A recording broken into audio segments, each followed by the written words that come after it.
Ahojte! Rozhodla som sa, že vám spravím room tour na mojom intraku.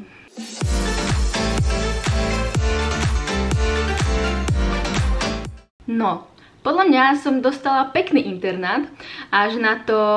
Neviem, ako je to na Slovensku s internátmi, pretože som na žiadnom nebývala, ale tu si myslím, že som dostala v pohode internát.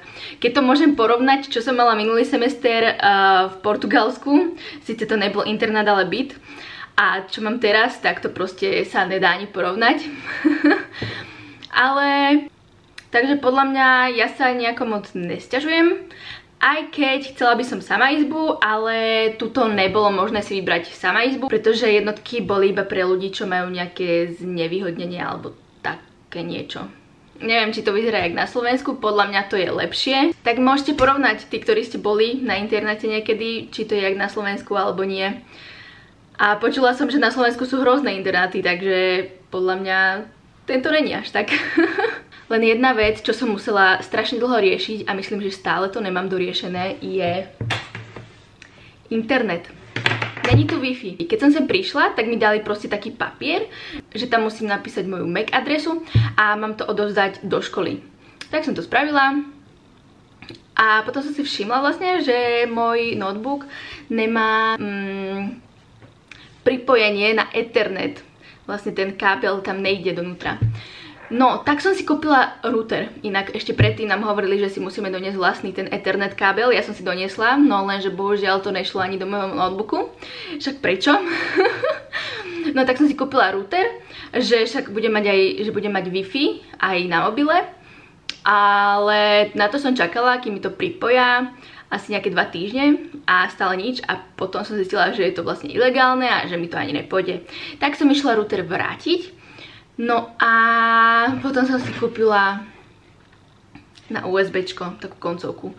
No ale iba pred niekoľkými dňami som tam odniesla ten papier zase s MAC adresou, takže ešte čakám, kým ma pripoja.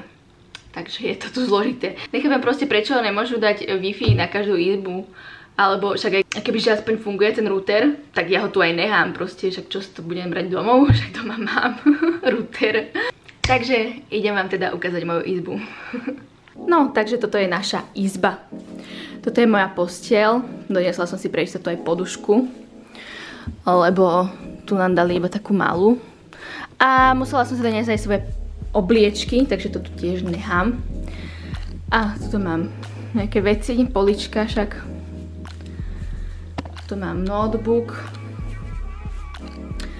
A tu stále čakám na pripojenie na internet. Máme 3 stoly, neviem na čo. Tuto je mojej spolubývajúcej časť. Inak ona je super. A je z Česka, takže si rozumieme. No a tuto máme nejaký výhľadík na ďalší internát. Vždycky sa pozerám, ako je vonku. Mám takto dám ruku von, že je zima, není zima a podľa toho sa idem obliecť.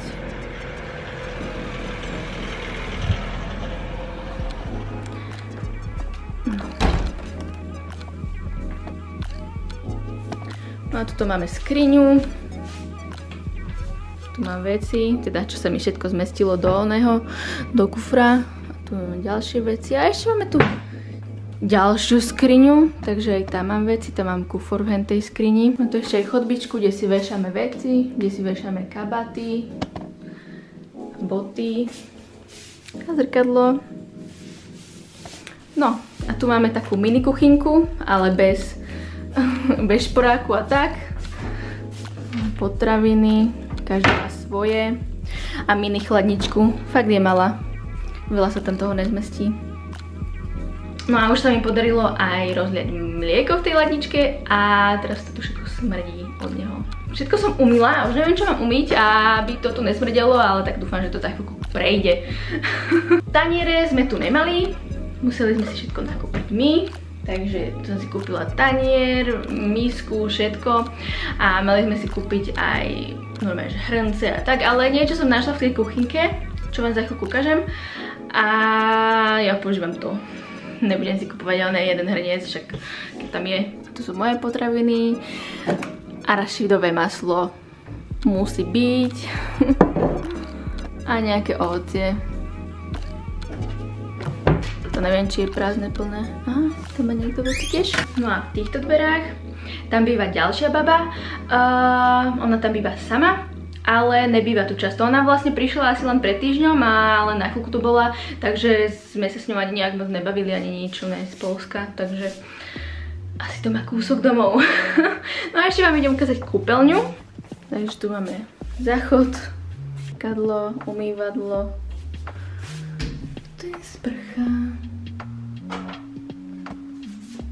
Takže to je všetko. Podľa mňa není zlá tá kúpeľňa, taká akože... OK. Teraz som si spomínala, že mám prednášku, takže musím sa tam zúčastniť. Je to online, takže nemusím nikam ísť. No a potom vám ukážem, ako to vyzerá v kuchynke.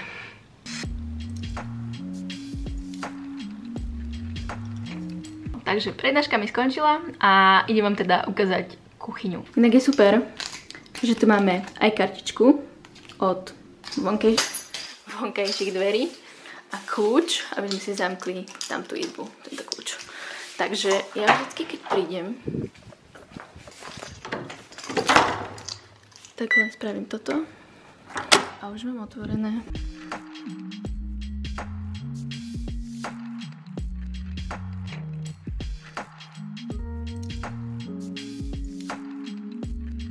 Áno, kuchyňa je až na druhej strane chodby, takže som sa musela kráčať do... No a takto to vyzerá kuchyňa. Mám tu dva šporáky, ale niektoré tieto veci nefungujú, sa to furt vypína. Takže keď niečo varím, tak to je otras. Ale tak uvarím, no. Tu máme kanvicu a tu sú proste veci, čo tu asi niekto nehal. Tak ja to používam, palicu, hrenec, na čo si budem kupovať. Aj tak by som to tu nehala. A toto je asi nejaká jedáleň, ale nikto tu nikdy není. No a tu je práčovňa, kde sa tu zažíva. Tuto. Až jedna práčka tu je, ale potrebujete tuto hodiť token, to sa kúpi na recepcii a potom si tu dáte prať. Ale vždycky je to plné, keďže na celú chodbu je tu jedna práčka. Takže toto bol môj internát. No, si sušia veci. A tu je ešte tiež na sušiaky. Takže tuto ja bývam pol roka. Ak sa vám toto video páčilo, alebo ak máte nejaké otázky na mňa, dajte vedieť, dajte like. Ak sa vám toto video páčilo, tak dajte odber, aby ste videli aj ďalšie videá. A ja sa s vami teda lúčim. Čaute!